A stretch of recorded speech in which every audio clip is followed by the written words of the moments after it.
사랑하는 성도 여러분, 혹시 외국에 나가서 비자 없이 살아간다는 것이 어떠한 느낌인지 여러분 한번 경험해 본 적이 있으십니까? 저는 1년 동안 이제 태국에 살면서 비자를 없이 살아본 적도 있고, 또 싱가포르에 살면서는 비자는 있었지만 또 외국인으로서 살아갔던 그러한 시간들도 있었습니다.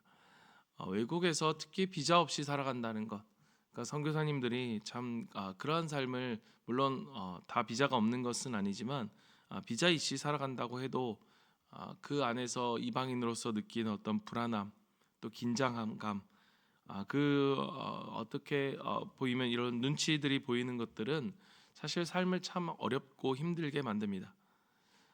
누군가에게 들킬까봐 하는 조심, 그런 조바심도 나고, 또 사고라도 나고 한다고 하면 당연히 어떠한 것도 보호받지 못하는 그런 두려움 속에 살아가는 그런 긴장감이 있죠. 오늘 본문에서 사도 바울은 우리 그리스도인들을 이 땅에 마치 불법 체류자와 같다라고 그렇게 표현합니다. 왜냐? 20절에 보면 우리의 시민권은 하늘에 있다라고 이야기하죠. 우리 이 말은 우리가 이 세상에서 살아가지만 이 땅에서의 어떠한 시민권을 가진 자가 아니라 우리는 하늘의 시민권자다라고 하는 것, 하늘의 백성이라는 것입니다.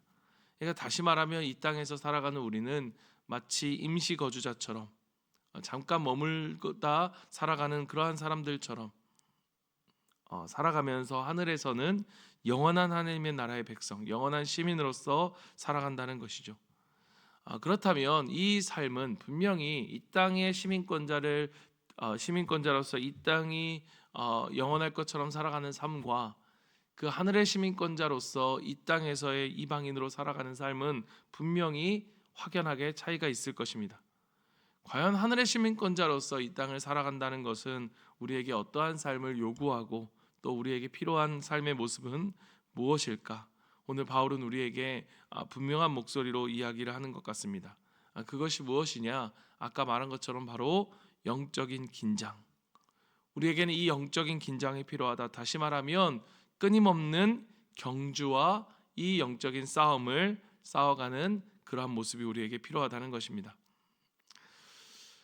오늘 본문 가운데 12절에 바울은 이렇게 이야기하죠. 내가 이미 얻었다 함도 아니요 온전히 이루었다 함도 아니라.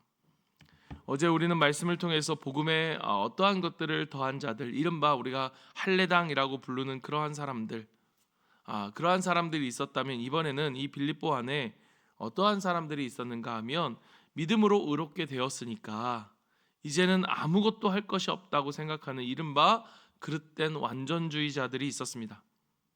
그러니까 이들은 우리가 이미 구원을 받았어, 그러니까 우리는 이미 완전해졌어 라고 하는 착각 속에서 신앙의 성숙함을 가는 그 여정을 멈춘 사람들이었던 것입니다. 그러니까 바울은 그들에게 이렇게 말합니다. 나는 아직 다 얻은 것이 아니다. 지금도 표대를 향하여 달려가고 있다. 바울은 분명히 이야기합니다. 뭐라고 이야기하느냐? 나는 구원을 받았다. 하나님의 구원에 대한 것은 하나님이 주신 그 선물로서 다시 빼앗길 수 없는 확실하고 분명한 것이죠. 그러나 바울은 뭐라고 이야기하느냐? 그러나 이 구원은 시작일 뿐이다. 더 크고 놀라운 영광이 나를 기다리고 있다는 것입니다. 그렇기 때문에 그는 끊임없이 그리스도께 붙잡히기 위해 달려가고 있다라고 이야기하고 있는 것입니다. 그런데 이 그릇된 완전주의자들에게 있어서는 지금 바울이 살았던 그 영적 긴장감과 그 열정과 치열함은, 그 치열한 이 영적 야전군의 모습이 이 완전주의자들 모습 속에는, 그릇된 완전주의자들 모습 속에서는 보이지 않았던 거예요. 그들에게 있어서는 이 바울에게 있어서는 이 구원이라는 것은 영적인 출발선일 뿐인데, 하나님의 영광을 실현하는 여정의 시작인 것인데, 그들은 그저 그 시작점에 앉아서 멍하니 있었던 것입니다. 이것은 마치 우리가 놀이동산에 갔는데 이 놀이동산의 자유이용권을 들고 그 안에 들어가서 마치 그 입구 앞에 있는 벤치에 앉아서 아무것도 하지 않는 사람과 같다는 것이죠. 여러분, 지금 우리의 손에 자유인권이 있어서 그 입구를 통과해서 들어왔다면 여러분, 우리가 어떻게 해야 됩니까? 그걸 가지고 누려야죠. 아이들 같으면 그것을 가지고 막 뛰어가서 타고 싶은 것, 타야 될 것들을 마음껏 탈 것입니다. 여러분, 오늘 우리는 오직 은혜로, 하나님의 은혜로 하나님의 자녀가 되었습니다. 이것은 단지 하나님의 자녀라는 신분만이 아니라 우리의 삶 속에서도 이 하나님의 자녀라고 하는 이 삶의 모습이 드러나야 한다는 것입니다. 우리가 잘 아는 것처럼 미운 어린 새끼, 그러한 이야기 속에서 이 백조가 날지 못했을 때에는 그냥 오리들 안에서 오리처럼 살았던 거예요. 그런데 이 백조가 자신이 백조임을 알았을 때 그러면 어떻게 해야 됩니까?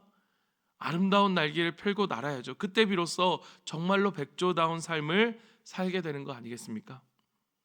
그래서 18절에 바울은 이렇게 눈물로 이야기하는 거예요. 자신이 눈물로 이야기한다라고 이야기하면서 뭐라고 이야기합니까? 내가 여러 번 너희에게 말하였거니와 이제도 눈물을 흘리며 말하노니 여러 사람들이 그리스도의 십자가의 원수로 행하느니라.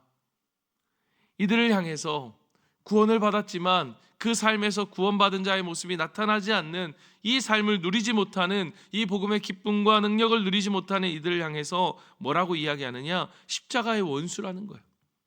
이렇게까지 이야기하는 이유가 무엇입니까? 그들의 삶을 위한 하나님의 십자가의 그 모든 사랑과 그 모든 마음이 아무런 소용이 없게 되어버리는 삶을 살아가는 거죠. 여러분, 십자가의 정신은 무엇입니까? 여러분, 십자가의 정신은 무엇입니까? 죄와 싸우는 것이죠. 우리의 죄를 위해서 올라가신 십자가, 지신 십자가라면 십자가의 정신은 이 우리의 죄로 인한 그 십자가의 정신으로 살아가는 삶은 죄와 싸우는 것이고, 자기의 욕심과 싸우는 것이고, 이 욕심을 내려놓는 이 치열한 자기 싸움을 통한 자기 부인의 삶의 거룩함을 우리에게 보여주는 것입니다. 그런데 이들이 어떻게 살고 있었습니까? 19절을 보십시오. 그들의 신은 무엇입니까? 배였습니다. 그 영광은 부끄러움에 있고 땅의 일을 생각하는 자라.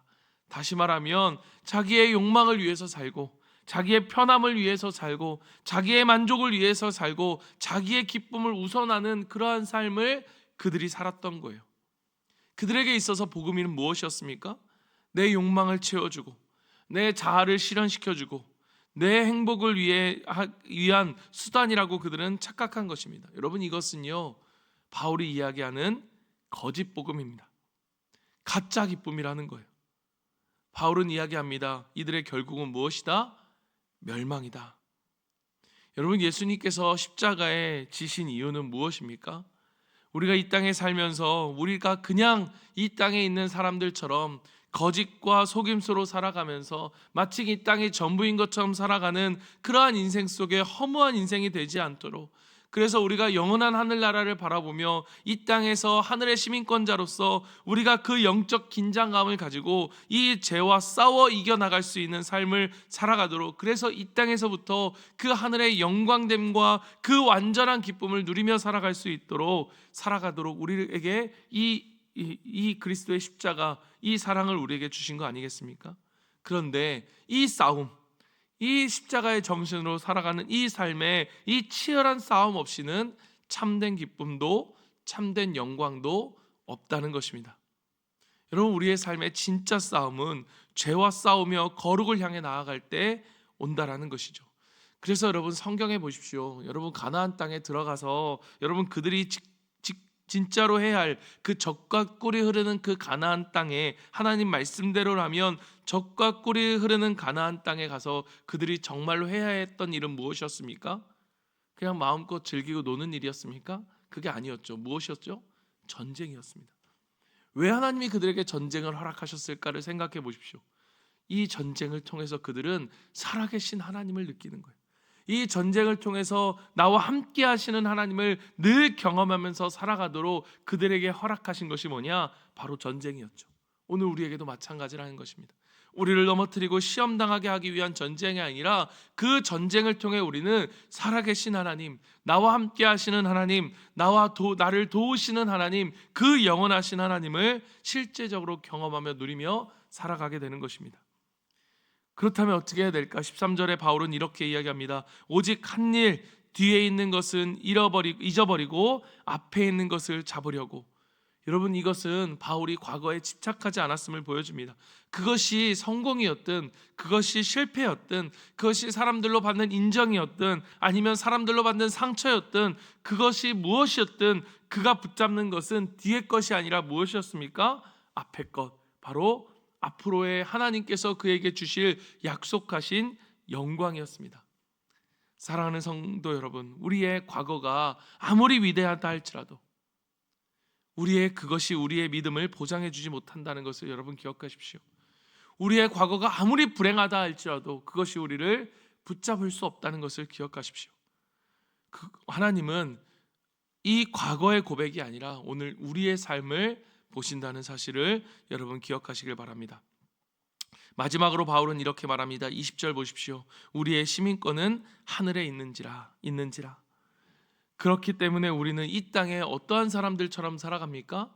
이 땅의 여행객처럼, 이 땅에 잠시 머물러 가는 사람처럼 좀 더 극단적으로 이야기한다면 오늘 우리는 이 땅의 불법 체류자처럼 살아가야 한다는 거예요. 늘 긴장하며 우리 가운데 이 영적 긴장감을 지켜가며 거룩을 향해 싸우고 하나님의 영광을 위해 달려가야 한다는 것입니다. 여러분, 우리를 기다리는 그 마지막 영광은 무엇입니까? 21절 보십시오. 그가 우리의 낮은 몸을 자기의 영광의 몸과 같이 변하게 하실 것이다. 하나님과 같이 되어지는 그 영광스러운 몸으로 우리가 부활하여 그 하나님의 영원한 나라에 함께 살아가게 되어지는 이것이 바로 우리 앞에 놓여져 있는 하나님이 우리에게 주시는 상급이라는 것입니다. 여러분, 이 영원한 하나님의 나라의 그 상급을 바라보며 오늘 우리가 어찌 가만히 멍하니 앉아 있을 수 있겠습니까? 오늘 이 빌립보 교회 안에 영적인 긴장감을 잃어버린 사람들이 오늘 있었다는 것을 여러분 기억하십시오. 마치 이미 완전히 다 이루었다라고 말하는 그릇된 완전주의자들, 이들은 복음은 그저 자기를 위한 것이고 자기 자아의 실현을 위한 것이고 자기의 평안을 위한 것이고 자기의 행복을 위한 것이라고 생각하는 착각했던 십자가의 원수들이었습니다. 바울은 이들에게 말합니다. 나는 아직 잡지 못했다. 그래서 나는 달려간다. 여러분, 그리고 오늘 이 바울은 우리에게 묻고 있습니다. 여러분은 달려가고 있습니까? 나는 지금도 달려가고 있습니까? 사랑하는 성도 여러분, 오늘 우리는 이 하늘의 시민권자로서의 영적 긴장감을 회복하길 바랍니다. 과거를 내려놓고 죄와 싸우고 그리스도의 영광을 삶 속에 실현하기 위해 사랑하는 성도 여러분, 오늘도 달려가길 바랍니다. 그 표대를 향하여 온 힘을 다해서 달려갈 수 있는 저와 여러분이 되기를 간절히 소망합니다. 우리 이 시간 말씀을 기억하면서 함께 기도하길 원합니다. 우리가 기도할 때에 여러분, 하늘의 시민권자답게 살아갈 수 있는 이 영적 긴장감을 우리 가운데 회복하게 하여 주시옵소서. 오늘 우리가 받은 구원의 은혜에 머물러 안주하지 않고 우리의 삶 가운데 이 부활의 능력이, 복음의 능력이 실제로 나타나기를 갈망하며 바울처럼 표대를 향해 달려갈 수 있는 삶을 살아가도록 주님 도와주시옵소서.